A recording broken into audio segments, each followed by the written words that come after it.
Escucha, el Centro de Reconciliación Familiar Libertad en Casa presenta las buenas noticias.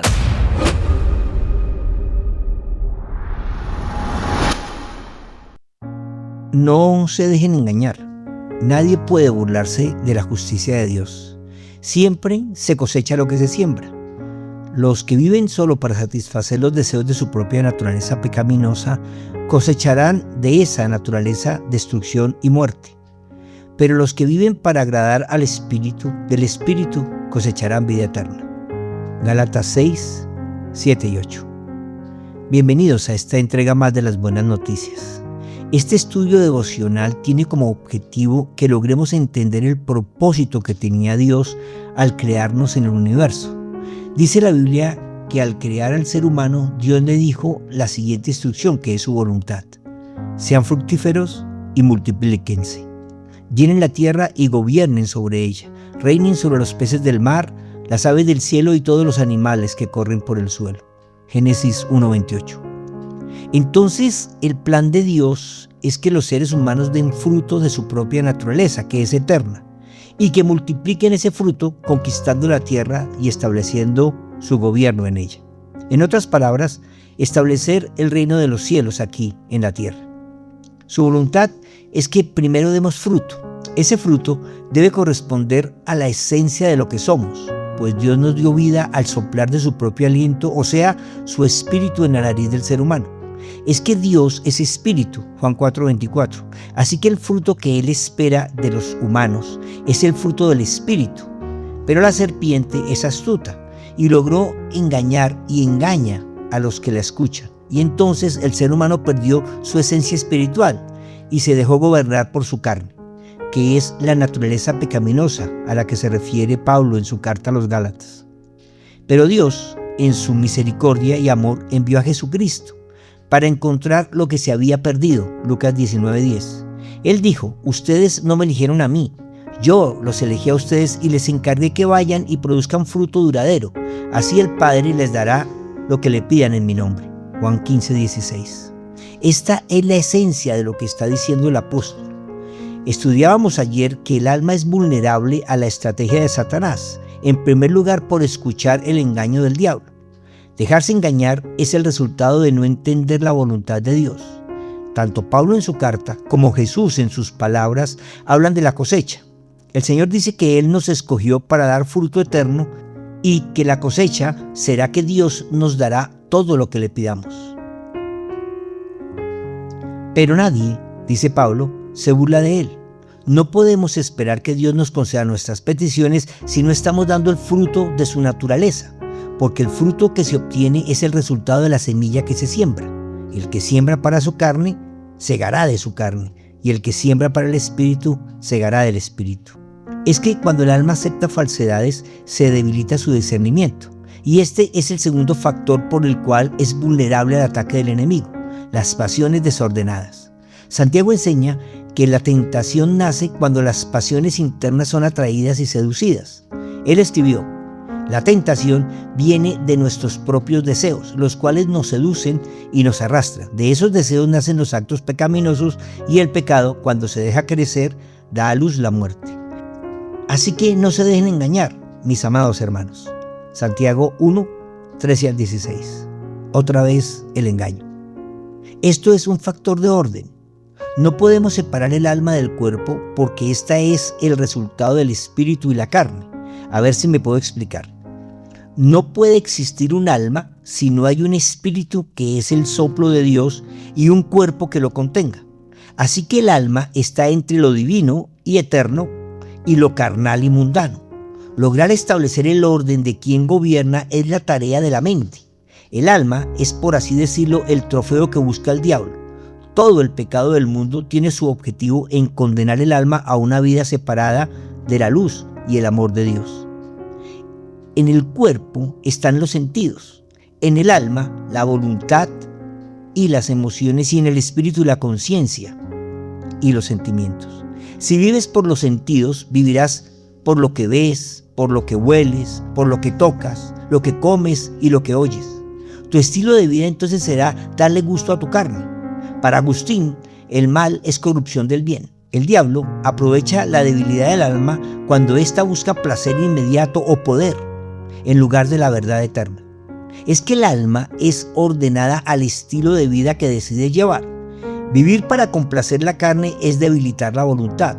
En su libro Cartas del Diablo a su sobrino, C.S. Lewis muestra cómo la distracción, el orgullo y la rutina vacía son armas sutiles que hacen al alma vulnerable sin darse cuenta. Esto es lo que dice Pablo cuando dice que el que siembra para su carne, de la carne cosechará corrupción y muerte.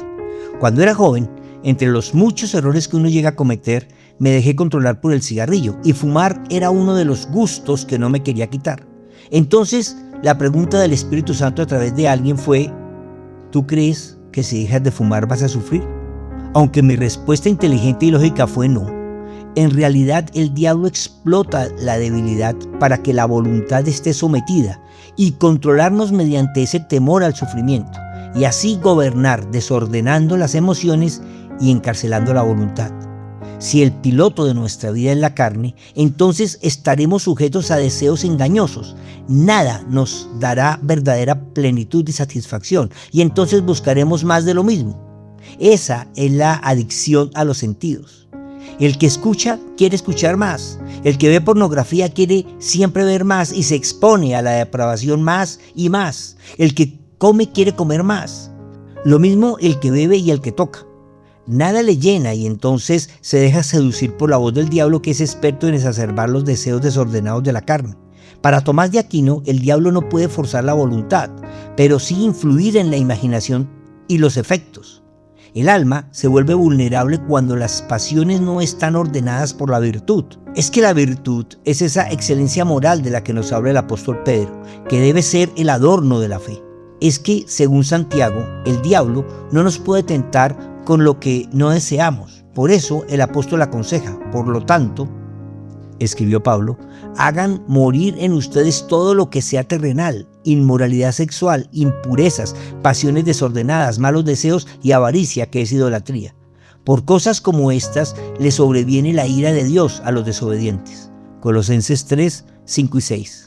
Esto no es un acto de magia o de mojigata religiosidad. Esto es una tarea de la conciencia, que es espíritu y que debe hacernos entender lo que está bien, y de la voluntad, que debe desarrollar dominio propio para sujetar las pasiones desordenadas y dejarlas morir de hambre.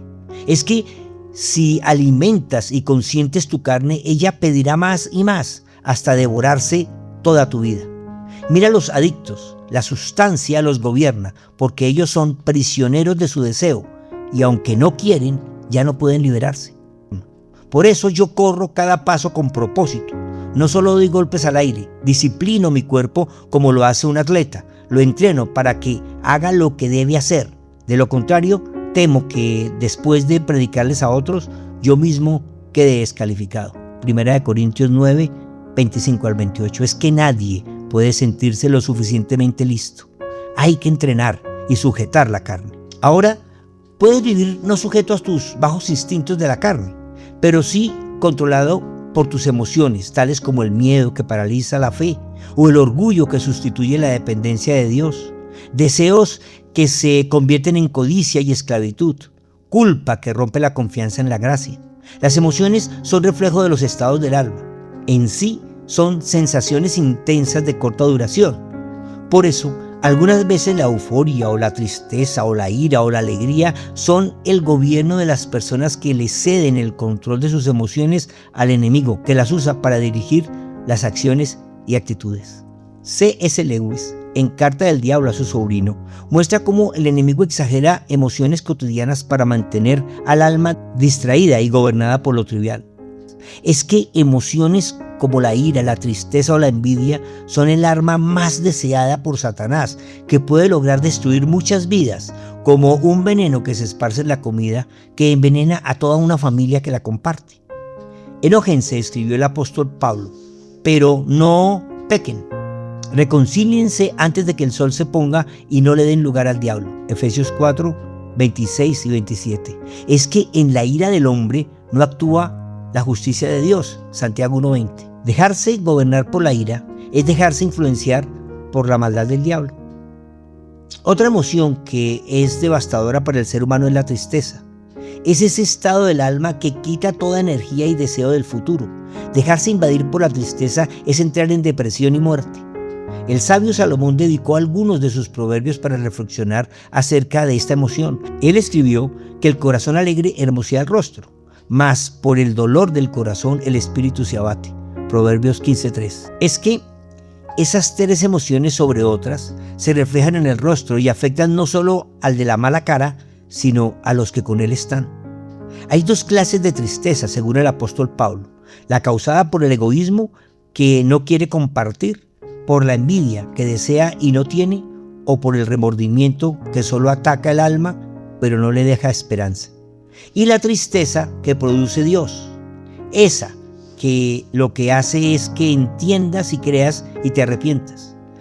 La tristeza que proviene de Dios produce arrepentimiento para salvación, y de esta no hay de qué arrepentirse, escribió el apóstol Pablo. Pero la tristeza que proviene del mundo produce muerte.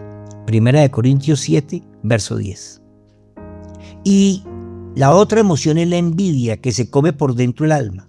Un corazón apacible infunde vida al cuerpo, escribió el rey Salomón, pero la envidia corroe hasta los huesos. Proverbios 14:30.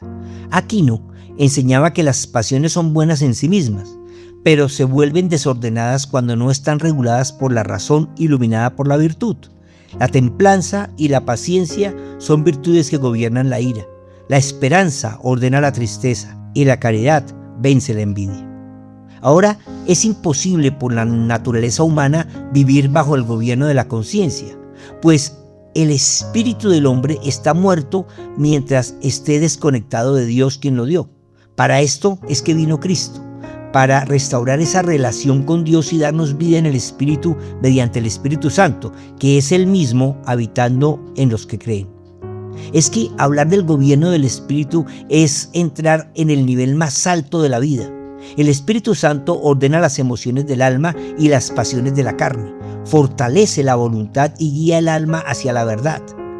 Digo pues, escribió el apóstol Pablo, vivan según el Espíritu y no satisfagan los deseos de la carne, porque el deseo de la carne se opone al Espíritu y el del Espíritu se opone a la carne, y estos se oponen entre sí para que ustedes no hagan lo que quisieran hacer. Gálatas 6, 16 al 17. Es que dejar que el Espíritu Santo gobierne es dejar que el gobierno de Dios se establezca en nuestra vida, y bajo este gobierno el propósito de Dios de establecer su reino. En su libro, Mero Cristianismo, C.S. Lewis explica que el Espíritu transforma al hombre desde adentro, no solo cambiando conducta, sino gobernando deseos y emociones para que reflejen la vida de Cristo. Es que créeme que las pasiones de tu carne no desaparecerán hasta que te despojes del cuerpo que las contiene. Y las emociones no dejarán de aparecer de vez en cuando.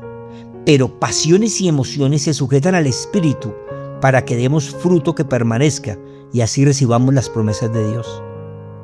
El mundo, bajo el gobierno de la serpiente del Génesis, estableció un orden del ser humano en cuerpo, alma y espíritu, siendo lo principal el cuerpo que gobierna. Pero en el reino de los cielos es espíritu, alma y cuerpo, donde el fruto del espíritu se multiplique y colonice la tierra con la misma forma de vida que hay en el reino de los cielos. Esto es lo que dijo Jesús cuando dijo que venga tu reino a nosotros y se haga tu voluntad aquí en la tierra como se hace en el cielo. Pablo escribió, pero el fruto del espíritu es amor, gozo, paz, paciencia, benignidad, bondad, fe, mansedumbre y templanza. Contra tales cosas no hay ley, y los que son de Cristo han crucificado la carne con sus pasiones y deseos. Si vivimos por el Espíritu, vivamos también según el Espíritu. Gálatas 5, 22 al 24. Oremos. Vengo a ti, Espíritu Santo de Dios, para entregarte el desorden de mi alma. Sé que eres experto en aplacar las emociones y apaciguar el ímpetu. Toma el gobierno de mi vida. Sujeta también mi carne de pecado, mis instintos y pasiones. Que tu palabra, Señor Jesús, sea como el agua que purifica, lava y desinfecta. Que tu sangre sea el detergente que lave mi manera de vivir y tu palabra transforme mi manera de pensar. Gobierna en mi espíritu, Señor. Controla en mi alma y sujeta en mi cuerpo. Y déjame dar el fruto que multiplique la paz de tu reino en esta tierra. Maranata. Comparte. Alguien que conoces necesita escuchar. Las Buenas Noticias son una producción de la Fundación Centro de Reconciliación Familiar Libertad en Casa. Síguenos en Facebook, YouTube e Instagram. Libertad en Casa, conquistando la tierra con la cultura del cielo.